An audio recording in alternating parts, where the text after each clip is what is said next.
In this video, we're going to start looking at solving basic trig equations. When we looked at the unit on the graphs of trigonometric functions, we saw that we could solve equations using a range of different techniques. We could use what we'll call the exact values or special angles. We could use a calculator to find a principal value and then consider subsequent solutions. We could look at using the graphs, or we could use the cast diagram or unit circle. What we're going to do in this video is look at using either one technique or a range of techniques to solve these basic trig equations. There's no right or wrong way of doing this, it's finding a method that you're comfortable with and then just using that to show full workings. So let's look at our three major trig functions. The first one is Sine X. We saw that the graph of Sine X was periodic. We had a period of 360 degrees or 2 pi radians. So if we draw a quick sketch, to the right of the y-axis we had started at 0, we went up to a maximum value of 1, down to a minimum value of -1, and then back up to 0. To the left of the y-axis we come down like so. So we had 0, and then in degrees we had our first maximum at 90, then we had 180, 270 and 360 degrees. If we look at some of the properties of the sine function, if we have the sine of x, we can say that that will be equal to the sine of 180 minus x. So consider that we have a solution just here. If we've got a solution here, we have one with the same value, 180 minus the value of x. So if we've got 30, we've got 180 minus 30. If we've got 60, we've got 180 minus 60. So here's our maximum of 1, minimum of -1.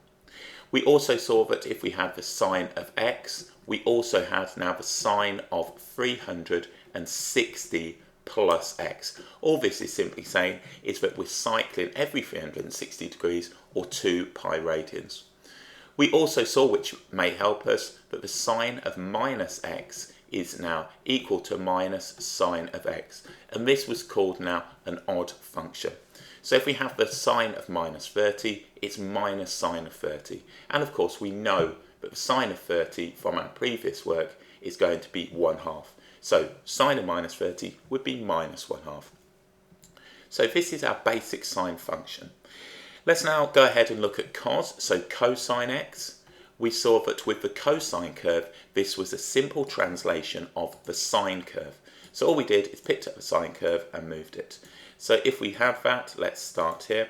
I'm going to start now at -90. Let's go from -90, we come back round and then down and back up.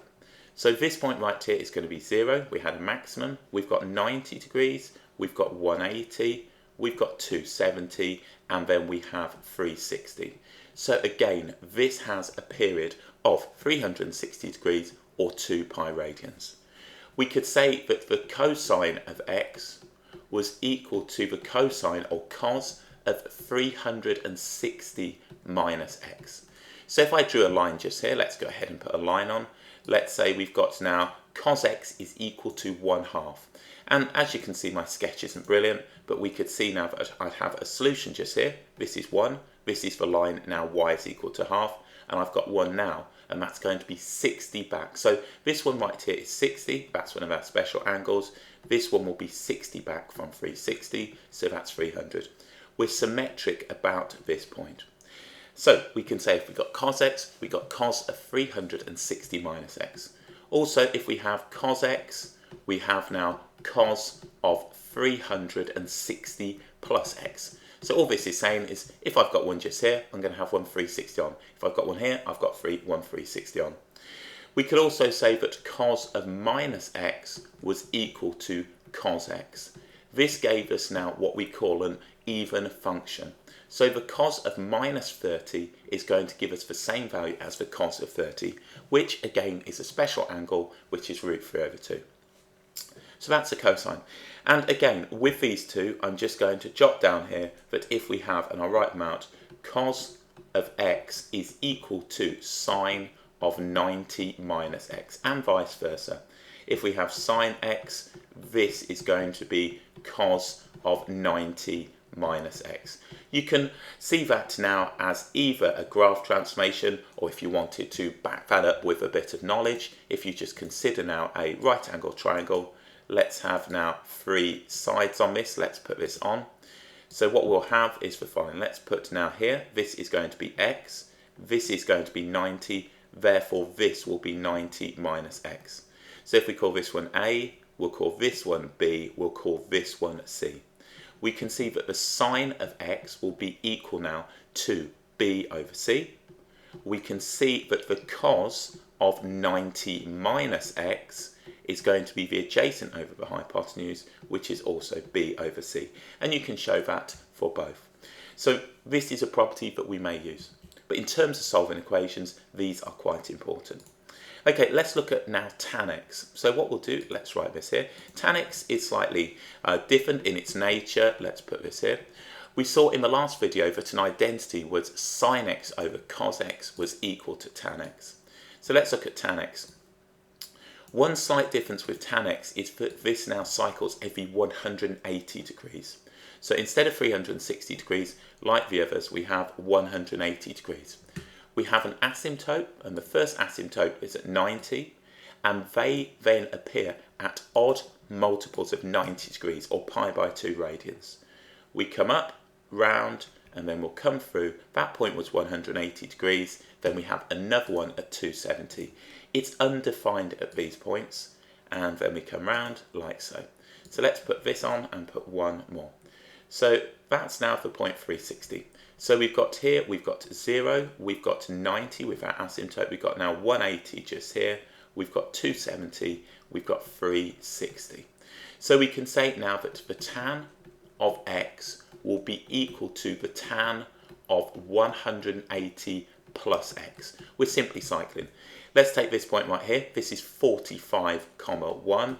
We're going to have another one now at 225, 1. All I'm doing is adding now multiples of 180. In the same way, we'd have now minus 135, 1. We're just cycling every 180.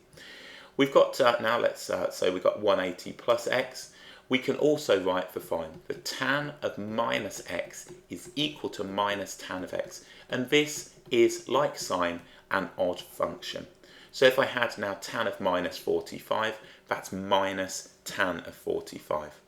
And again, we can use the idea that sine x over cos x will be equal now to tan x. So that is an identity. We can use the identity sign. And we saw again, as long as cos x wasn't equal to 0, that would be the case. So there's some brief recapping. And these are the properties that we're going to use to solve equations. So let's start off with a nice straightforward one. What we're going to have now is sine x. So let's write this here. Sine x is going to be equal to 1/2. We will be given what we call an interval, and we will be told that interval is for x between 0 and 360 degrees. So what I want to do is find all of the solutions. With this particular one, there are a range of different techniques that we could use. This is what we call one of our special angles, or our known values. If we put this in the calculator in degrees, we're going to end up now with 30 degrees. So I do shift sine, the inverse sine of 0.5. This gives me 30 degrees. If you wanted to write this out, you could say that x was equal to the inverse sine of 1/2. Therefore, x is going to be equal to 30 degrees. This is what we call a principal value. So when we're taking the inverse, we get a principal value. It's now up to us to decide whether that is the only solution. With this particular one, you might just want to use the properties of sine x. Sine x will be equal to the sine of 180 minus x. We need all the solutions in this interval. This is just one of them. Therefore, if we have the sine of 30, that will be equal to the sine now of 150. So we can see that this will also give me now x will be equal to 150 degrees. So if we have now the sine of x, that gives us the same value of the sine of 180 minus x. I think a nice sketch will just confirm that. I always like to sketch just to consider the number of solutions in the interval that we're given. So if I consider that now, let's go round and back up. I can see that I'm going to have one just here and one just here. That is where sine x is equal to 1/2. If I put now y as a half, which is going to be just here, again, rough sketch, tells me that there are two solutions. So how many solutions are there in the interval from minus 180 to 360? Well, here's now up to minus 180. The answer is still 2. Yet if I went from minus 360 to 360, I can see that I'm going to have 4. So do check your interval. So that's one way of looking at it. We found a principal value using an exact value and gone ahead and solved. If you wanted, you could have done the unit circle or cast diagram. You could have located now a 30-degree angle, and let's do that. So here is our first one, which is 30 degrees, and by symmetry, sine is positive in the second quadrant. So we'd have an angle of the same size. So if we knew this was 30 degrees, we would start at 0, we would go anti-clockwise, and then we'll come round to here, and we know that this one is going to be 30 degrees. Therefore, sine is positive here, sine is positive here, and we have 30 and then 180 minus 30, which is 150. So that's one way of doing it. I wouldn't expect now really for a triangle to be drawn. I mean, you could draw a little triangle, but I think with these, once you know your angles, it's fairly straightforward. So if you wanted to, you could define the sine of the angle to be the opposite over the hypotenuse. That's going to be 1 over 2. So we end up now with root 3. We recognise this as one of our special 30, 60, 90 triangles and see that this is going to be 30 degrees. Quite clearly, that's not going to be an option if we don't have one of these angles that's a multiple of 0, 30, 45, 60 or 90. So using these range of techniques, I personally would use this one right here and then perhaps back it up with a sketch. So that's a nice straightforward example where we have an exact value. Let's look at another one. Let's take now cos x. So cos x is going to be equal now, we'll go for cos x is equal to 1 over root 2, and we'll say that x will be between, and we'll take this from minus 360, and then we will go up now to positive 360. So what I have here is 1 over root 2. This again is one of our special angles. We might recognise this. What I'm going to think about now is the cosine curve in this particular interval. So if I think about the cosine curve, I know to the right what I'm going to have now is something that looks like so. This is symmetric about the y-axis, so I'll come round, back, up and here. I can see from here that I'm going to have, and this is the point now, let's go here, this now is minus 360, this is going to be positive 360, 1 over root 2 is going to give me now 4 solutions now in this interval. So we can see now there are going to be 4. What I'm going to do here is now take the inverse cosine. If you can recognise this, you can just write down the principal value. So we can say that x will be equal to the inverse cosine now of 1 over root 2. So x is going to be equal now to, and what we're going to have is that principal value. So make sure you're in degrees. If you don't know, shift mode 3. Then we do the inverse cosine of 1 over root 2. Remember, your calculator will rationalise this to root 2 over 2. So x is going to be equal to 45 degrees. So what I've done now is located this one just here. This is 45. I'm now going to use the symmetry of the curve and say that cos x is going to be equal to cos of 360 minus x. So if we think about this from here, I'm going to have another one just here, 45 back, so that's 315 degrees. So I've got this as a principal value. The principal value that will be given for cosine on your calculator will be somewhere between 0 and 180 degrees. So what we can see here is now that I have x is equal to 45, x is equal to 315. These are only 2 of the solutions.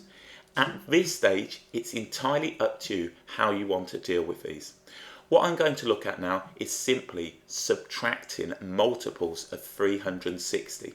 So if I look at this one, what I'm going to do is take off 360 degrees.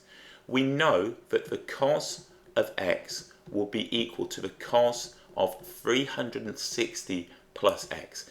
This now is simply based on the fact that this is cycling every 360 degrees.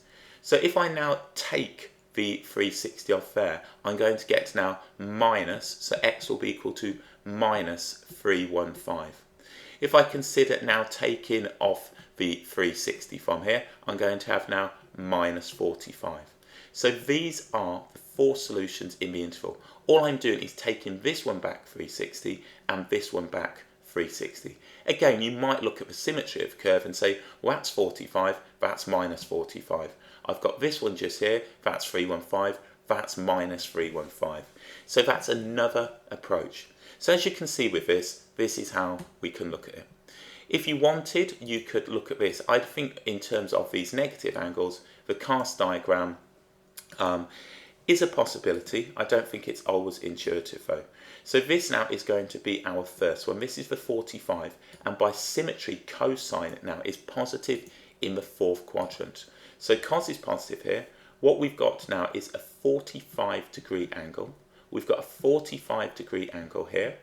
And what we're going to do is go from minus 360 to 360. So if we consider this is going to be 0. If we go minus, what we can do is the following. I can come this way. That's minus 45. This is going to be, now we'll come round.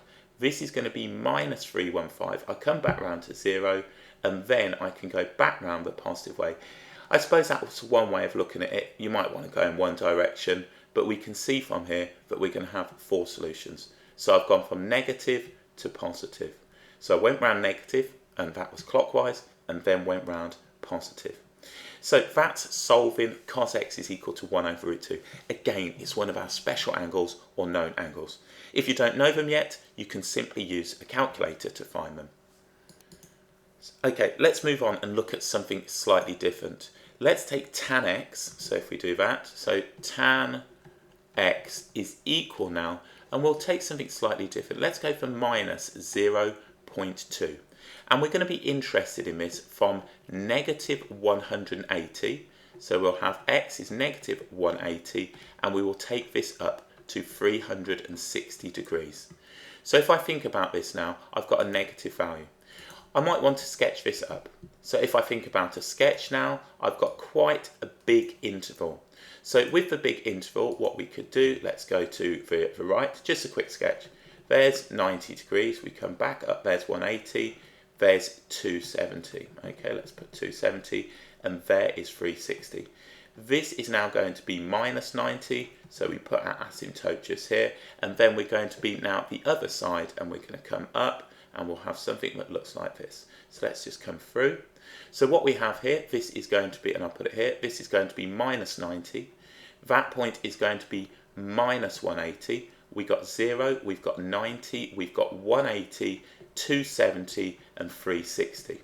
So if we look at this, what I'm doing now is drawing a line. So if I drew a line here and went across, we can see in this particular interval there are going to be three solutions. So if I think about this one here, and this one here, this is the line now, y is equal to negative 0.2. I personally don't think with tan it's as straightforward. Well, I say straightforward, I think it's easier just to use the following property.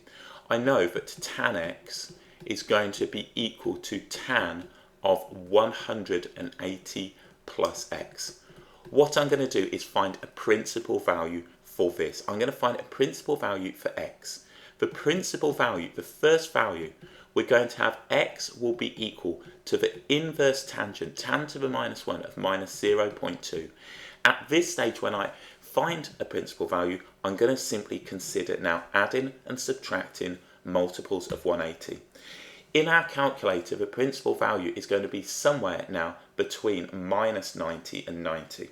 We can see this is the one the calculator is going to locate for us. We're going to have one just here, and we're going to have 1 just here. Whatever this is, that's x. This is x plus 180. This is x plus 2 lots of 180, or 360. If I wanted this one and locate that one, this is going to be x minus 180. So all we're doing is looking at those. So let's find a principal value. Again, check that you're in degrees. Inverse tangent of negative 0.2.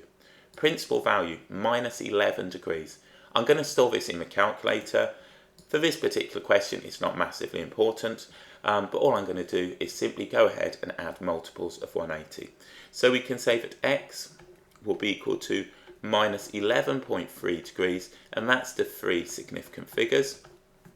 Therefore, what we're going to have is simply now solutions on from this. So what I'm going to do is just add multiples of 180. So with that one, I think just using the definition of tan makes it easier. So 168.7, so let's put that in, 168.7 degrees, again, given to 3 significant figures, and then we're just adding now 180. So if we do that, let's go ahead, 348.7, so x is going to be 348.7 degrees. Now we can see that anything else is going to be outside this interval.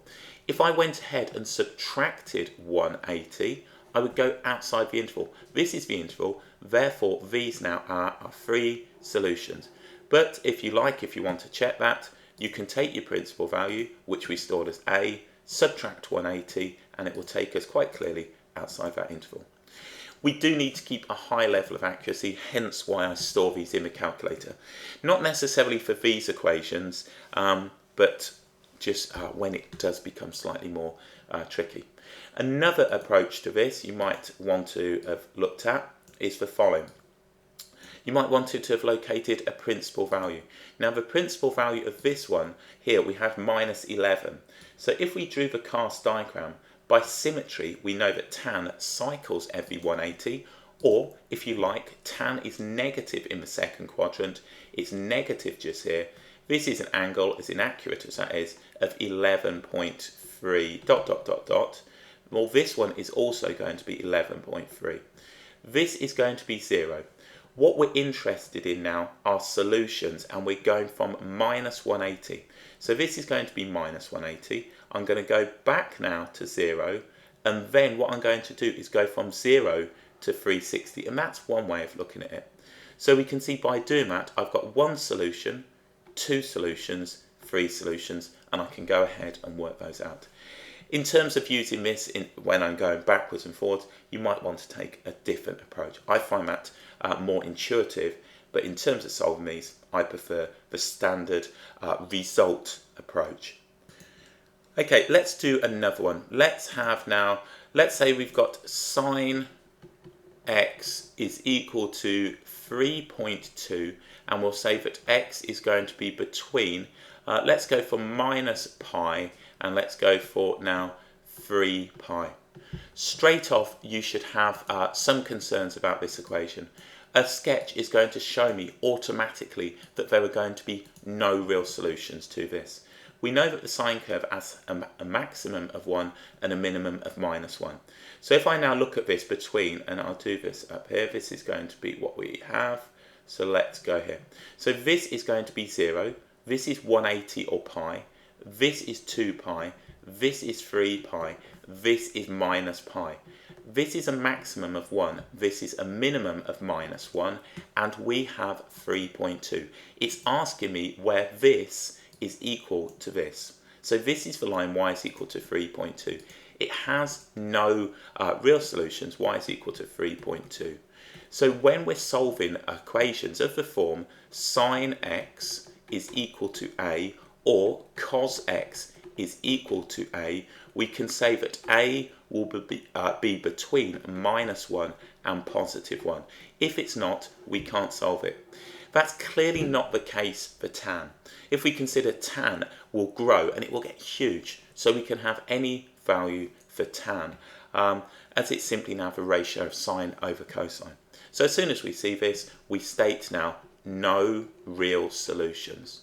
So no real solutions. Okay, let's say we change this and said that this was sine x was equal now to, let's go for 0 0.2. And what we're going to do, we're going to solve this in the interval, and we'll do this in radians now, from 0 to 2 pi radians. So we can see that we're going to have solutions to this. So what we're going to do is locate a principal value on the calculator in radians. If I look at this now, I can see that I'm going to have, and that's just a rough sketch, I'm going to have two solutions. Having the graph helps you avoid just writing one solution down. So if I look at this now, I'm interested in this interval right here, 0 to 2 pi radians. We're going to have one here and we're going to have one here. So in the calculator, what I'm going to do now is find a principal value. So shift mode 4. This now is going back into, we're going to be using on here radians. So I've got now shift mode 4, I'm in radians. I'm going to take the inverse sine of 0.2. Principal value of 0.201 radians. This, remember, is in radians. Shift store A. So this one right here, and I'll do this, let's do this now to 3 significant figures. That's that one in there. That's going to be 0.20, what was it? Let's just check that, 0.201, and that's given to 3 significant figures. Therefore, this one is going to be pi minus the 0.201 radians. And let's go ahead and find a value for that. By symmetry, if we consider sine x is going to be equal now to sine of 180 minus x, which is pi minus x. So if we can get used to radians, that will be fairly straightforward.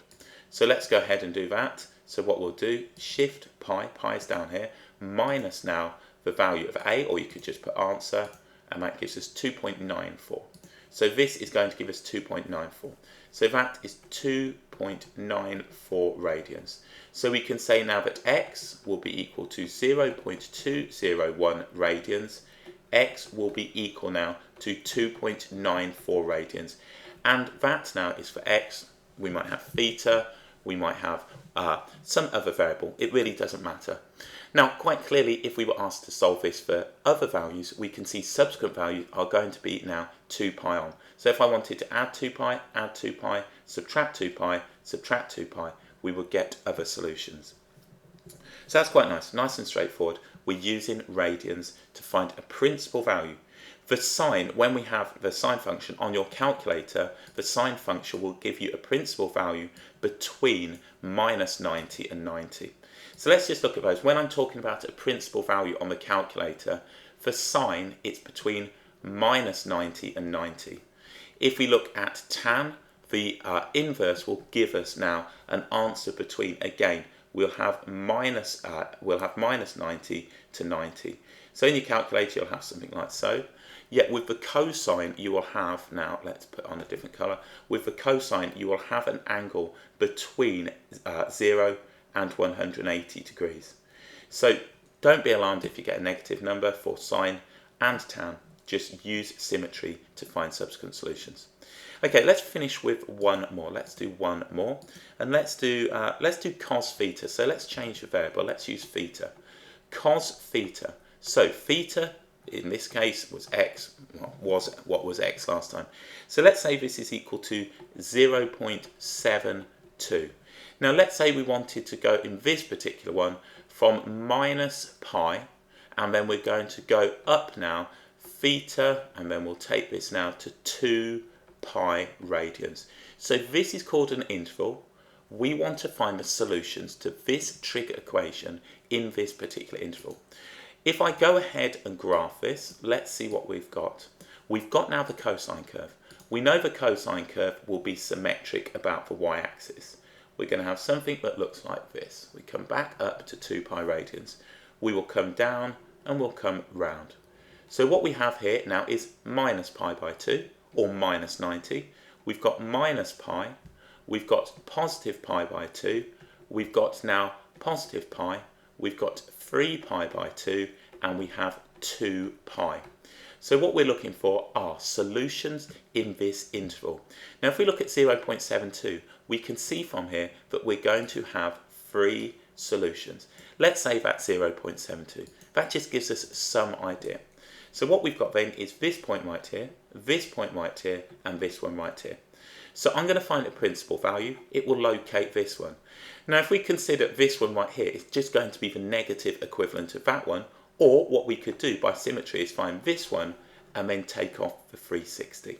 So let's now find a principal value. Theta is going to be equal to the inverse cosine of 0.72. We're working in radians. We know that's going to give us a valid answer, as now let's put 0,1 just here. We know that this is going to be between -1 and 1.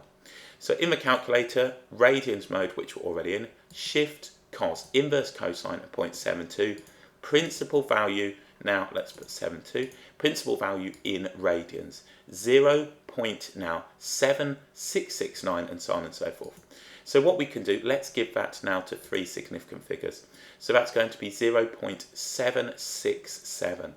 So this one right here is going to be 0.767 radians. Now at this stage I can simply state that that is going to be minus 0.767 radians.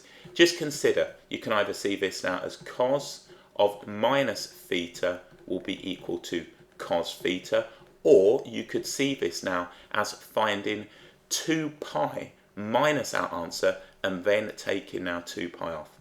So this gives us now principal value. So we can say principal value theta is going to be equal to 0.767 radians to 3 significant figures. In the calculator, again, I will store this. With these particular ones, we don't need to do it. But if we're doing a range of different calculations with multiple angles, it's quite handy. So what we're going to have then is 2 pi. So 2 pi radians minus my answer. So if I write that, that gives me 5.52, correct to 3 significant figures. So what we've got then is theta is equal to 5.52. Again, 3 significant figures. So we've got theta now is plus or minus, so let's write this out. Theta will be equal to minus 0.767. We've got now 0.767 and we have 5.52. They are the solutions. Now when I found this one, I simply used the property as cos of theta will be equal to the cos of 2 pi minus theta. I've used symmetry to find those. So I've just gone ahead and said, well, it's 360 minus theta as we saw before. So there we go, solving basic trig equations. So these ones are where we have now sine theta is equal to A, cos theta is equal to A, or tan theta is equal to A. And all we're doing is doing a straightforward solution to a principal value and then considering by whichever method you like the subsequent solutions in the given interval. It's really important that we find more. A quick sketch might help you. As stated, the cast diagram or unit circle might. If you consider the cosine, now if you did 0, let's say we had 0.767, that's going to be about there. By symmetry, we would have the same one. This is cosine, positive value in the 4th quadrant. So if we're going now from 0, what will we go from? Minus pi. So here is minus pi. I would have gone this way. There's one solution. Then that is 0. Back round now to 2 pi. And we can see I'm going to pick up 1, 2, 3 solutions, and we can find those by symmetry. So this was 0.767. This was for 5.52, or you could say minus 0.767, and then just pick those solutions up when you've gone from essentially this point minus pi back to 0 and then round to 2 pi. So your call, you decide. You can simply use now the symmetry of the curve, you can use the definitions or a combination of techniques. So solving basic trig equations in both radians and degrees.